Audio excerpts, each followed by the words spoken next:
자, 오늘 우리 신앙의 이 수준, 또 인격, 삶의 건강도의 수준을 뭘로 평가할 수 있겠어요? 물론 다양한 것들이 있겠지만 저는 태도라고 생각합니다. 어떤 주어진 상황에서 어떤 태도와 또 어떤 언어로 표현하느냐, 그것이 그 사람의 인격적 수준이고, 또 우리 신앙인들은 우리에게서는 신앙적 수준이라고 믿습니다. 우리가 어떤 사람을 보면 좀 좌절감을 느낄 때가 있죠. 저 사람은 왜 저렇게 참 잘 살까? 저렇게 상황적으로도 걱정거리가 없고 참 부러운 사람들이 있잖아요. 여러분, 부러우신 분 없으세요? 있죠? 참 저분은 아무 어려움도 없을 것 같고 항상 싱글벙거리고 참 밝고, 그리고 뭐 가정생활도 문제가 없는 것 같고 아무 문제가 없는 것 같은 그런 사람들을 우리가 보게 되잖아요. 옆 사람에게 우리 인사합시다. 꿈 깨세요. 절대 아무 문제 없는 사람 없어요. 그래서 이제 그 사람의 어떤 인격적 수준, 건강지수 이런 것들, 정신건강이나 또 신앙의 지수 이런 것들을 평가하는 것은요, 인생에 어려움이 주어졌을 때예요. 어려움의 요인에 대해서는 지금 나누지 않겠습니다. 오늘 읽은 하나님의 택한 백성들, 그 가운데 하나님 말씀을 전하고 미래를 예언하는 선지자 사역을 했던 이 하박국 시대, 이 시대를 한마디로 말하면 엎친 데 덮친 격과 같은 시대예요. 그러니까 이 되는 일이 별로 없는, 어려움들이 계속 가중되는 그런 시대를 말하죠. 엎친 데 덮친 격, 어려운 일이나 불행이 겹쳐서 생긴다, 이런 뜻이잖아요. 그러니까 이 하박국 선지자는 7세기 초에 예레미야와 동시대에 활약했던 선지자인데, 그때가 남유대 왕이 16대 왕 요시야 왕이 있었고요, 또 18대는 여호야김 왕까지 활약을 할 때였습니다.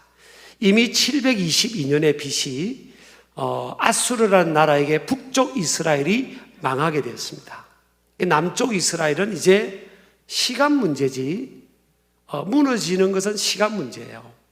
아수르가 호시탐탐 기회를 노리고요, 또 신흥 강대국이 일어났는데 바벨론이라는 나라가 일어나서 또 남유다를 집어삼키려고 하는 그런 상황이죠. 그래서 결국 이 바벨론에게 BC 586년도에 완전히 무너집니다. 망해버립니다. 네, 그렇게 되기까지 세 번의 포로로 잡혀가는 일인데, BC 605년, BC 597년, 또 BC 586년에는 완전히 망해버리죠. 그러니까 그 망하기 직전의 상황이니까 풍전등화와 같은 아주 위기의 상황이에요.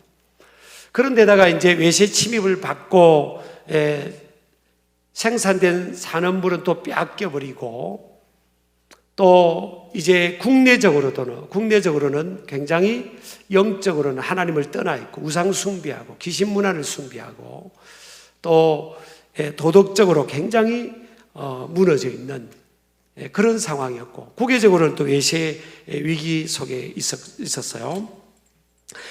그리고 농사를 지으면 되는 게 없는 게요. 그래, 오늘 아까 찬양할 때도 가사를 읽고 읽었던 말씀처럼 무화과 나무가 무성하지 못하고 포도나무에 열매가 없고, 좀 말씀 띄워주세요. 감람나무에 소출이 없고 밭에 먹을 것이 없고 우리에 양이 없고 외양간에 소가 없는, 그러니까 되는 게 없는 이런 상황이에요.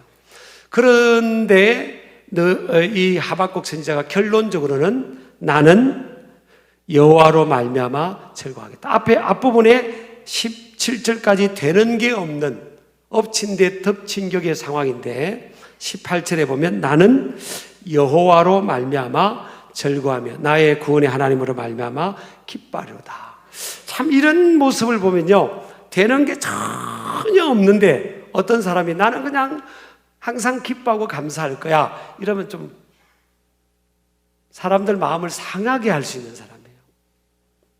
저 사람은 뭔데 이 공감 능력이 왜 없지? 왜 우리는 이렇게 어려워서 죽지 못해 사는데 저 사람은 그냥 기뻐하겠다, 뭐 즐거워하겠다, 뭐 이러고만 있냐고.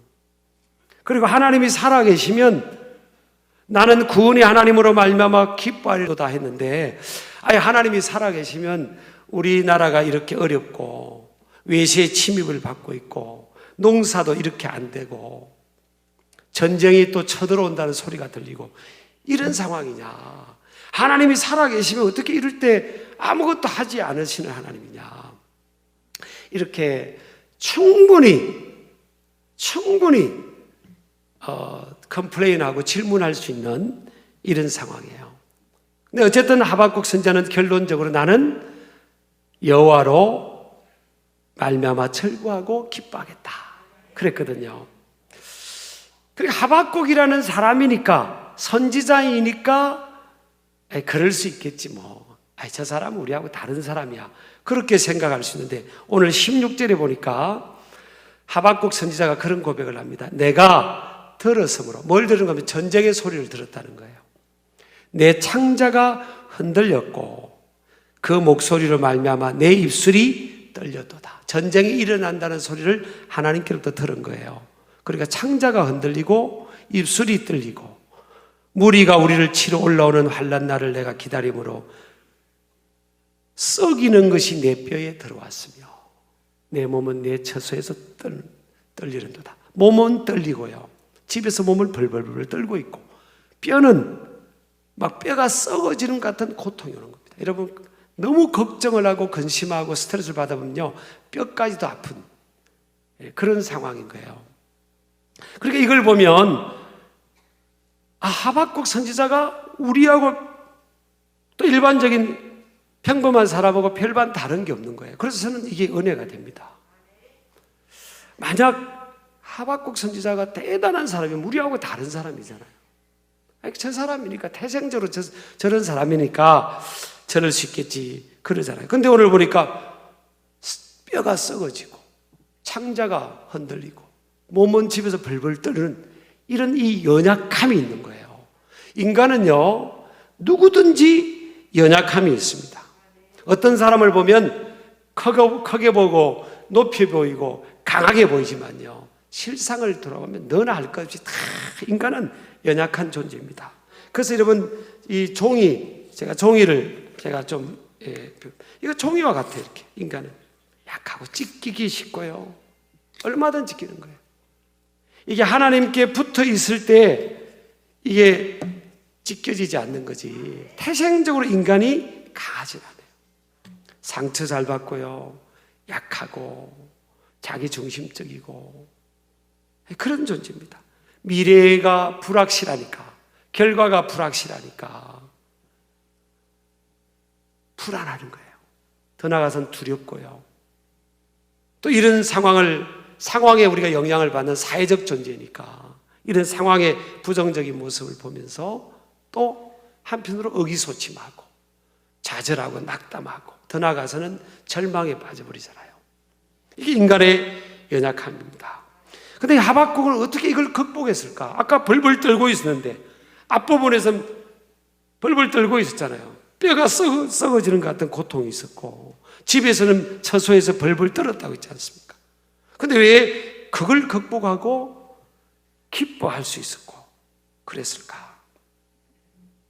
사실 그 짧은 텀에 환경이, 현실이 변화가 일어났다면, 전쟁도 쳐들어오겠다는 사람들 다 물러갔다든지, 근데 또 갑자기 농사나 산업이 잘 됐다든지, 뭐 이런 환경이 변화가 됐다면 될 텐데 변하지 않는 환경이에요.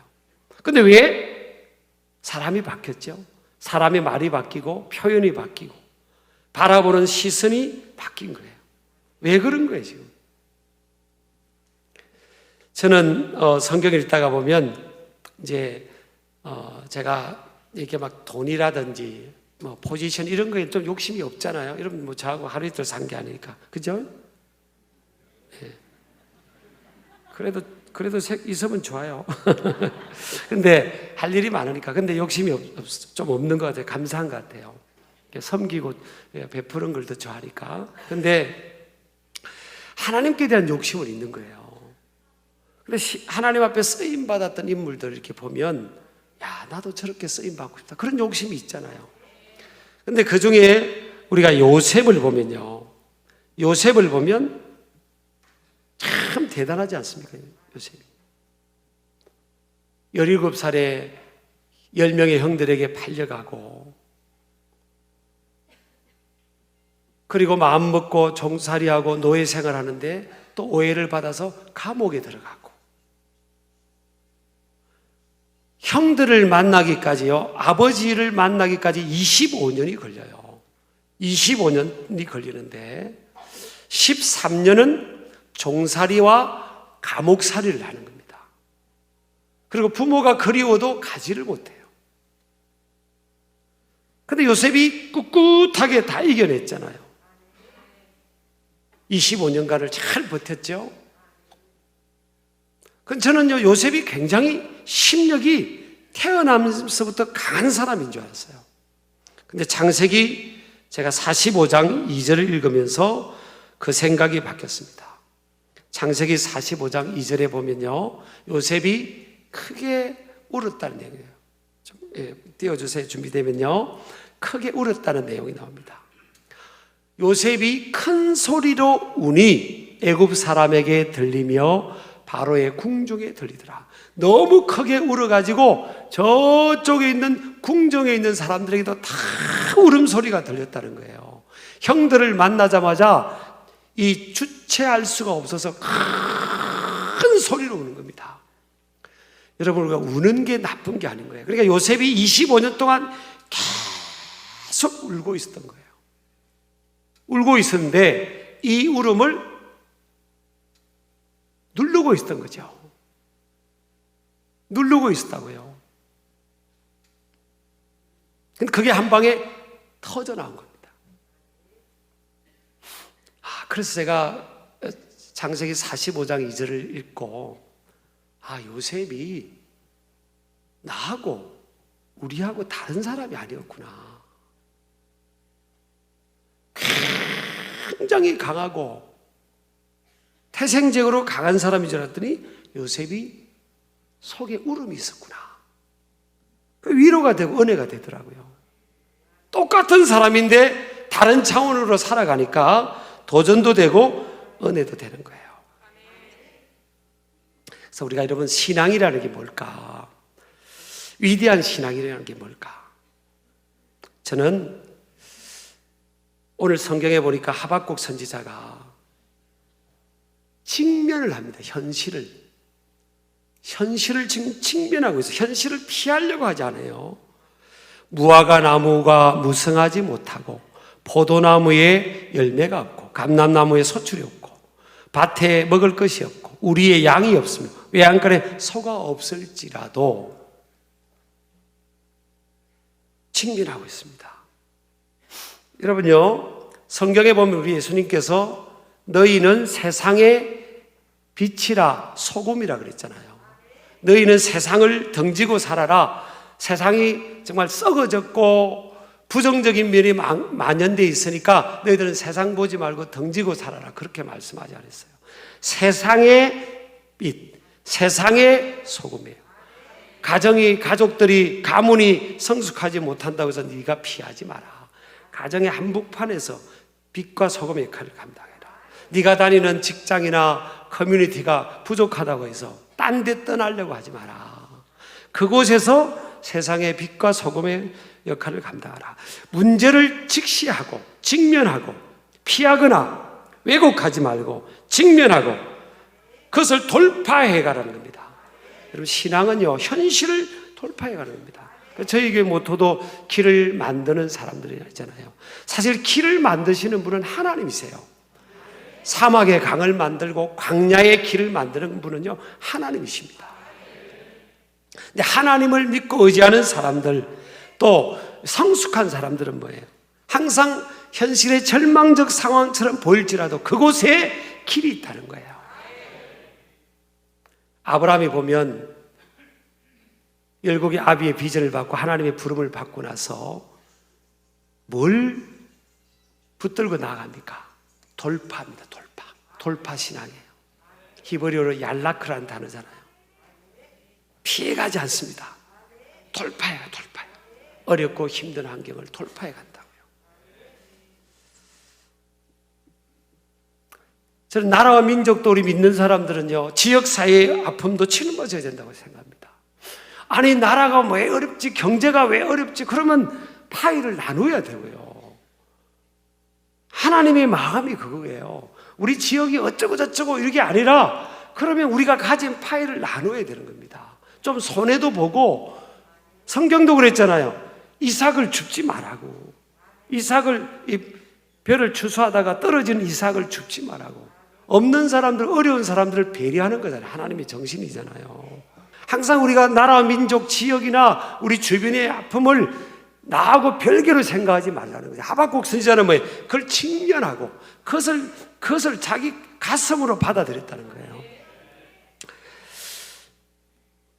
또 하나는요, 자신의 연약함과 한계를 이해하고 인정함으로 정직하게 상황에 직면하는 태도가 필요합니다.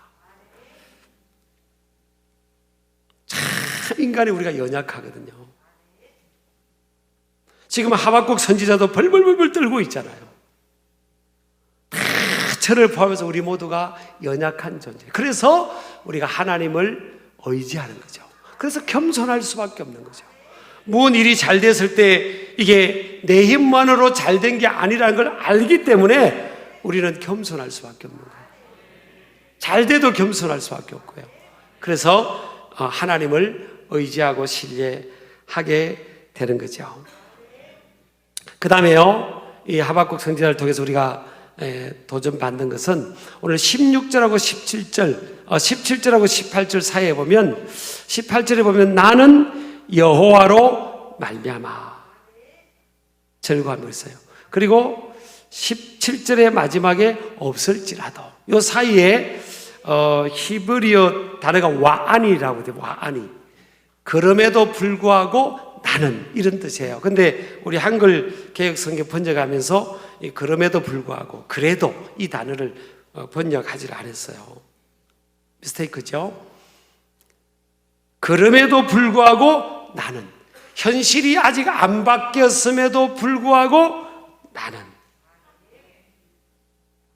따라합시다. 그럼에도 불구하고 나는. 우리 아멘 하시기 바랍니다. 이게 성숙함이죠. 이게 위대함입니다.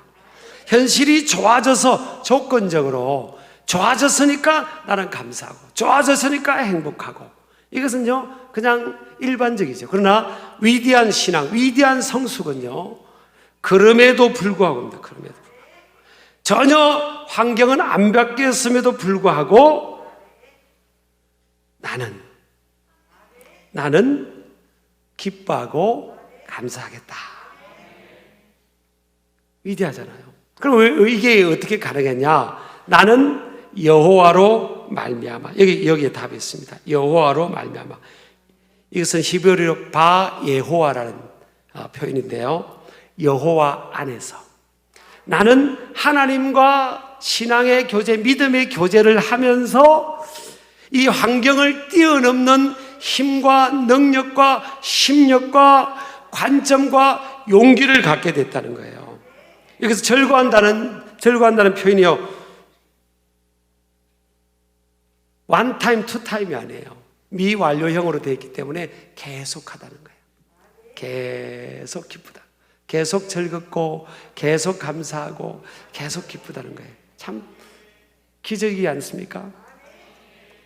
세상적인 상황에서의 기쁨, 조건적인 기쁨이나 상황은요, 이게 얼마 가지를 못하잖아요. 하나님 안에, 기쁨의 근원 되시는 하나님 안에 있으면 절대 절망을 뛰어넘는 희망을 노래할 수 있고, 그게 기적이죠. 그래서 어떤 사람 보면 참 존경스러운 분이 있잖아요. 저분은 매일 인상 찡그리고 다녀야 되고 울고 다녀야 되는데 항상 밝게 다니고 항상 감사하는 거예요. 그 어디서 그런 능력이 오지? 오늘 보니까 여호와 안에서요. 따라합시다. 여호와 안에서. 하나님과의 만남을 통해서 현실을 뛰어넘는 능력이 주어지는 거예요. 그리고 이 기쁨과 평안은 원타임, 투타임이 아니에요. 한 번, 두 번이 아니에요. 끊임없이 샘 솟는 샘물처럼요. 그렇게 주어지는 거예요. 믿으시기 바랍니다. 여러분, 이 은혜가 임하기를 주의 이름으로 축복합니다. 물론 오늘 하박국 선지자가 뭐라고 합니까?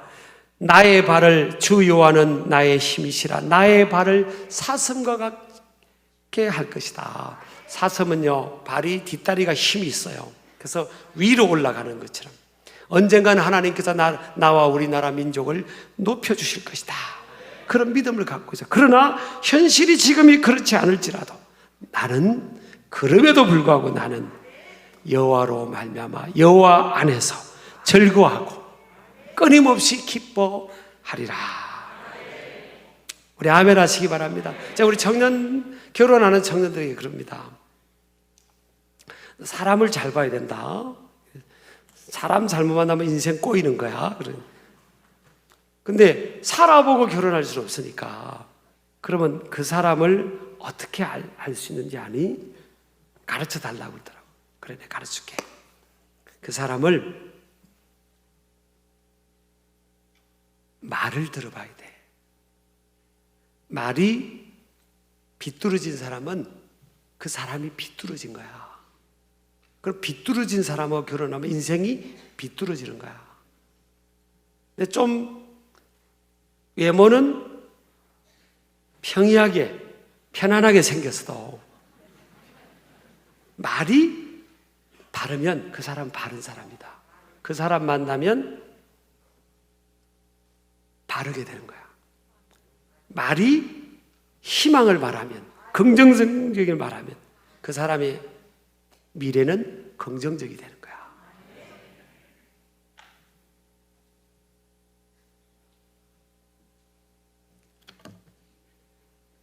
제가 우리 아내를 꼬실 때 말로 꼬셨잖아요.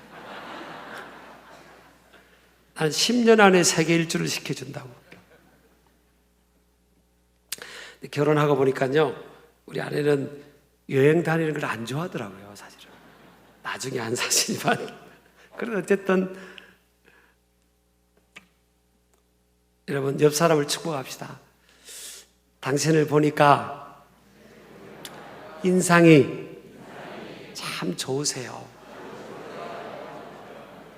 비결이 뭐세요? 저는 예수님 믿기 전과 믿은 후에는요, 하늘과 땅 차이예요. 믿기 전에는 전혀 웃지를 않았습니다. 예수님 믿고부터 예수님이 내 마음에 찾아오시고 기쁨을 주시고 평강을 주셨어요. 여러분, 오늘 처음 나오신 분도 계실 텐데요, 예수님을 꼭 마음에 모시면 세상에 주지 못하는 기쁨이 주어지고 평강이 주어집니다. 물론 그분은 우리의 삶의 환경도 바꾸실 수 있는 분이에요. 그렇지만 우리 내면에 찾아오시면 세상에 주지 못하는 기쁨과 평안함을 경험하게 될 줄을 믿습니다. 그래서 이 하박국처럼 이런 노래를 하게 될 줄을 믿습니다. 이 은혜가 임하기를 주의 이름으로 축복합니다.